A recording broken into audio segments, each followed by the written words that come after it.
Hello, everyone. How's it going? It's Divonis here from the Trip Sitting Podcast, here to inoculate you with some more knowledge. And today, decided to take a note from my blog and talk about tripping and if it's for everyone.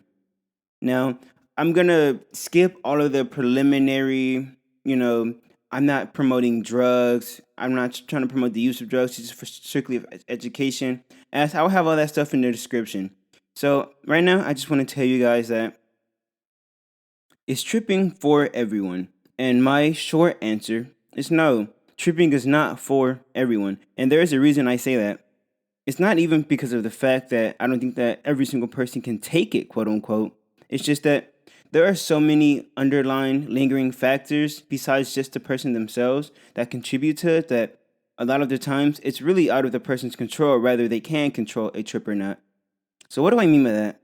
Well, the hard truth is that psychedelic substances or anything that alters your mind has a very it's a very weird way. It's like very hard to gauge if a person can take it or not. Like, let's say if you're already on antidepressants, a lot of the times if you try to do something like smoke weed, you may realize that, oh, why do I feel like shit? And it's because like antidepressants work on the neurons in your brain as well as the weed that you're consuming. Therefore, it's making it like there's like two substances in your brain that are combating each other at the same time, making it very challenging for either of them to assert dominance. And whenever you have that much stimulation of the brain, you can get overwhelmed. So it can be very hard to recover from that. Not like that you will be fucked up forever, or messed up rather, sorry.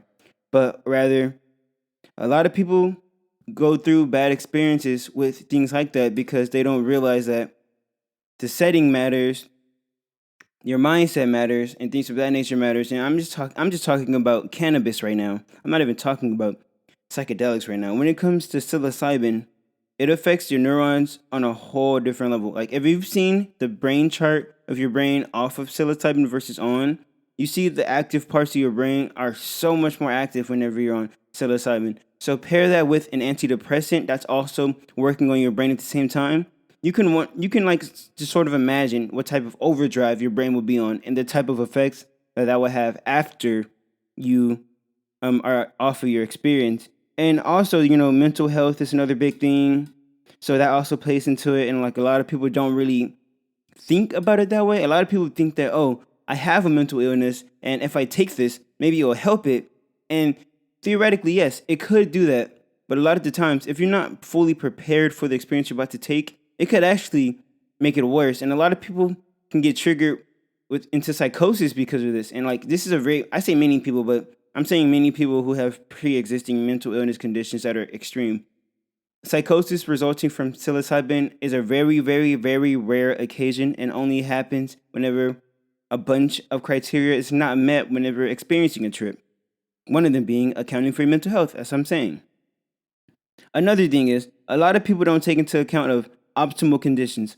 Optimal conditions are very important. And what I mean by optimal conditions are mindset, where you are in your environment, things of that nature, the strand, who you got it from.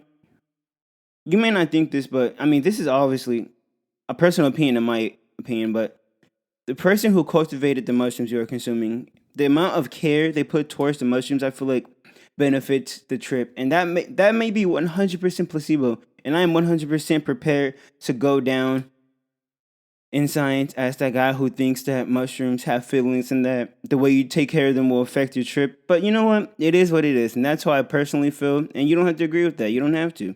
But I feel like the way that the person cultivates the mushroom helps the product of the mushrooms. And no one can deny that the preparation, the conditions help the final product. So, that's not debatable. But yeah, optimal conditions are another really big factor in trips. And I will use a personal example from my life as a way to illustrate that. So, around this trip that I'm going to refer to, I've tripped a few times already. And, I've gotten the basic feel about how my brain reacts to psilocybin or any psychoactive substance. So, I have a pretty strong foundation as to how I'm going to react. However, I decided to take it with people that I didn't really know. And as a result, it seemed like, I was enjoying my feelings, but as I looked around, I just felt kind of uncomfortable because I'm just like, are these people judging me for feeling this way? Or like, if I show too much emotion, will they feel this type of way and like turn on me? So, those intrusive thoughts that you get whenever you're on mushrooms, it's really hard to counteract them when you're with people who you can't really judge their character, or if you're in an environment where you don't know, like anything spontaneous can happen. Also, sorry if you hear a bunch of jangling a lot of the times. It's because my mic is like on my desk, and whenever I'm talking, I'm leaning on my desk. So sometimes when I get really passionate when I talk, it kind of moves fast. So sorry about that. Little tangent, but yes, optimal conditions are very, very, very important. And like I was saying earlier, mental state is a very big factor as well, because you can even be in the perfect mental state in your mind, but if you're not actually in a place where you feel like, oh, I'm secure with how I look, I'm secure with my place in life, like your smallest insecurities can become very prominent in trips if you don't account for them beforehand. Like, another example from my personal life is I've gotten over the fact that I have a big forehead, right? That's just like a little insecurity thing. Everyone has something they're insecure about. I've gotten over that. But my first ever time tripping, I didn't fully realize that I wasn't over having acne and acne scars. So one time during the trip, my first ever trip, which I think I actually posted that on my podcast for season one. So if you haven't seen that, please go back to season one. That's the first ever time I could plug it on an episode. I'm getting up there. Anyways, the first ever time I took them, I was over my forehead thing, but I looked in the mirror and I was starting to feel very unconscious because my face was starting to turn to constellations. It turned into a slice of pizza, all this stuff in my head. I'm just like, wow. If I'm imagining this stuff on like psychedelics, what are people seeing whenever like walking around normally? So that kind of triggers a little bit of more mental state decay in my brain. It kind of made it harder to go out a long time. I did wear masks for a little bit, not even because I was scared of COVID, but because of that. So, you can feel like your mental state is secure, but make sure you really, really know yourself, because you could really mess up yourself if you,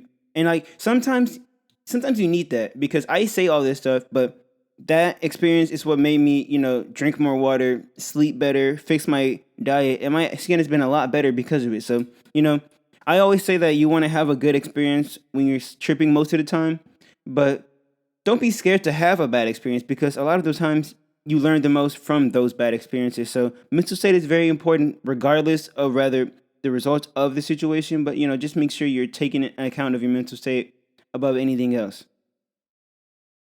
I said this earlier. Other medications can have a big effect on your brain. I'm just going through a checklist right now, so that's why I'm repeating things. But yeah, other medications could have dire consequences. I mean, and like there are certain things that don't really affect it. And I'm not a scientist by any regards of the word, so all this stuff I'm saying right now could be total poppycock. But I've done pretty extensive research to see that the brain reacts differently when you're on certain medications, and introducing other mind altering chemicals can only have an adverse effect on your brain, making it either increasing the experience or lessening the experience.